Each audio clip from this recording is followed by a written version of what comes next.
are listening to the Lose Weight for the Last Time podcast with Laura Conley, episode number 208. Hey, babes, how are you? Okay, today we're talking about how I accidentally figured out the secret to weight loss. So let's go like 10 years back. Tell me if you see yourself in exactly what I'm going to describe. So I felt like I was on good behavior, quote unquote, Monday through Thursday evening or Monday through Friday afternoon, right? And I could stick to my calorie deficit. I could stick to my macros. And then inevitably Friday would come along and I would just go for it on the weekends. The weekends were all about food, food, food, going out to brunch, going out to dinner, having this party, going to this happy hour.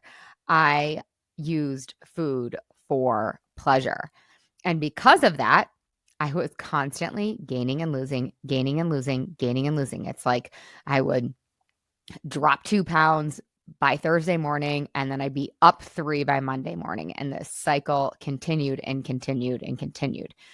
And I finally realized, like, Laurie, you have the data. You have actually some pretty decent data that this isn't going to work. You have tried this now for like 15 years. It doesn't work. Like, what other proof do you need? And I felt crazy because people out there would say, 80-20 is plenty. 80, all you have to do is 80-20. But like for me, 80-20 doesn't work. It wasn't going to cut it. And it was like I was bashing my head against a wall, trying to get 80-20 to work, but it doesn't work for me. And it doesn't work for most people, actually. And so what I found is that I had to do like 98 too. But here was the problem with that. So I had the data and I was like, okay, I'm going to do 98 too. But so much of my pleasure and my dopamine was coming from the weekends, from the weekend eating. All of my dopamine hits, all of the pleasure was coming from food. So then that wasn't really an option because I just took away all of the pleasure in my life and I was left feeling like left out. I was left feeling like ass. I was left feeling like the one on the diet, like left feeling like the annoying, unfun one. And if you've ever listened to this podcast before or if you've ever met me, like I'm fun. I like having fun. Fun is like the secret to life. Fun is like the point of life, one of the points of life in my mind. I'm like, if it's not fun, I'm not doing it. Also, I know how to make a lot of things that are traditionally unfun fun, which is what I actually ended up doing here because I wanted to have fun. I wanted to enjoy my life. I wanted to have a lot of pleasure in my life, but I also wanted to weigh what I wanted to weigh. I had this problem of like, okay, well, I can't do 80-20 because 80-20 doesn't work if I want to weigh what I want to weigh. And I can't do 98-2 because that sucks. And what, like, again, what is the point of life if we're just like grinning and bearing it and white knuckling it like through? And so what I had to do is figure out exactly how to fill my pleasure cup up without food. So that might be the question for you. How do I fill my pleasure cup up without using food? And so for me, I had to like get really creative. I had to think about like, what do I really, really love in life? And I really like massages. I really like getting my nails done. I really like going on walks with friends. I'm a basic B, okay? I really love going to yoga. I love being outside. I love reading on my porch swing. I love hiking. I love skiing. I actually found I really like going out to dinner or to brunch when the focus is not about the food, when the focus is about the connection and conversation. I love getting into deep combos. I love asking good questions. I am known to bring table topics or something like that out to dinner to foster really good, deep, meaningful conversations because I don't care about what Louis Vuitton bag you bought. I mean, I do care, but like, I don't want to talk about that for the entire dinner. I want to talk about like, what hopes and dreams do you have? Like, where do you want to travel to? Like, What's one dream you want to fulfill before you die? What's one piece of advice that you feel like you like to live by? Those are the conversations that really light me up. And so I had to go down this journey of how can I fill my weekends up with true pleasures? You guys know the definition of true pleasure? A true pleasure is something that when you're doing it, it provides pleasure. And it provides pleasure when you look back on it. So it provides pleasure during and after. Whereas food for me was a false pleasure. And what would happen with food is I would eat it and it would be pleasurable. And then it wouldn't be pleasurable because then I couldn't weigh what I wanted. And I didn't have the energy that I also feel like complete crap when I'm eating crap food that doesn't serve my body. I feel low energy. I feel lethargic. I feel blah. I feel blah. Like I don't want to do anything. I don't feel like myself, right? So false pleasures versus true pleasures. And so you have to be thinking, how am I going to fill my pleasure cup up every single day? I'm actually adding this question to the Yummy Mummy Experience Journal. All of my experiencers who are in my 6-month program, they get a journal. And one of the questions is now going to be like, how am I planning on filling up my pleasure cup today? How am I going to take care of myself? Like, what is food giving to me that I actually need to be providing for myself that is a true pleasure or something that is a true comfort, right? Like some of us use food to de-stress or to have comfort or to release anxiety, right? How can we do that in a way that serves us so that we are not left over with more problems to solve, right? We're not like gaining more weight. We're not having more health issues. Another thing that you can do, and I would actually give this to you guys as a takeaway. I would have you ask yourself, okay, what is food providing me with when I'm not hungry? Like anytime hunger isn't the problem, food isn't the solution. That's my belief. You guys get to believe whatever you want to believe, but that's my belief. And that's what's really helped me over the years. And so find out what is food providing you with and how can you fill that with something else. And so we actually have one of my clients gave this to me.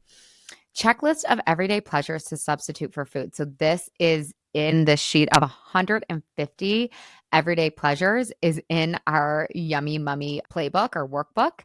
I just don't like the word workbook. Obviously, you guys like, oh, it sounds so like hard. Okay, so the Yummy Mummy playbook maybe. So some of these things on here, you guys, are hilarious. I'm like, is this from like 1955? Some of them are really good and really smart and like I would totally add this to my list, but some of them are hilarious. Okay. So they came up with 150 true pleasures. You can come up with at least 20, right? So they have they have like silly things like see an old friend, offering to help.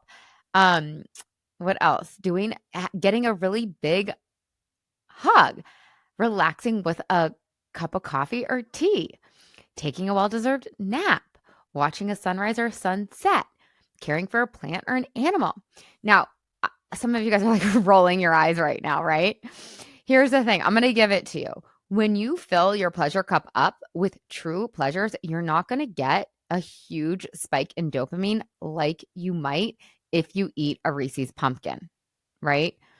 But you're going to get a sustained long hit because what you get is that delayed gratification instead of immediate gratification. But what I want to offer is when you experience and you fill your cup up with true pleasures, guess what? You also get almost immediate gratification. This is a concept that I have. I have a podcast on it. You can go listen to it. Almost immediate gratification. So it's that feeling of pride when you've said no thank you to the Reese's pumpkin and you've gone and taken that bubble bath or whatever's on your list. You have to make your own list because, for example, taking your pet for a walk or enjoying the sounds of nature or journaling or visiting a neighbor, or I'm just reading from this list again, writing to a friend. These are so cute though. Some of these aren't going to fill your pleasure cup up. So you have to get creative. You might want to use some from my list. I love this one. Going to a nightclub. Having a swim at an indoor pool. But for some of these things, like they're very pleasurable. Like a lot of the things that picking a bunch of fresh flowers. I literally did that yesterday. Actually, my husband brought in a bunch from the yard and I had so much fun arranging them. And they're so beautiful. I'm getting so much pleasure from them. So it's funny though, because my kids get so much pleasure from all of these things. Like one on here, massaging your scalp. Like there's so many simple pleasures that we have forgotten about because we live in a world that has made it so complicated. Like we're so focused on consumerism and capitalism, and there's nothing wrong with that. It's not bad, right? I participate in it. But we're forgetting so much of the simplicity of life. Like there's so much in the little things. Like look at your kids, like your little kids especially. What do they enjoy? I bet you could enjoy that too because you used to enjoy it. So let's think about this in another way. Your brain is a dopamine seeking missile. If you don't control your dopamine and how you get it will control you.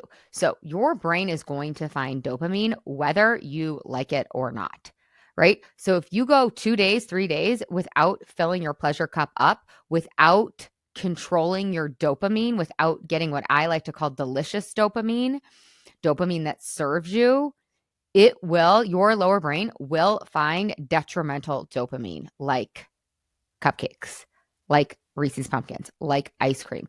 It'll find it. So if you've had 3 days of stress and then it's 9 p.m. on a Wednesday, you will find yourself in the pantry if you haven't gone for a walk with a friend, or you haven't had the pedicure, or you haven't had whatever, like you haven't had a dance party. You guys, me and my team had a dance party today in the middle of our call.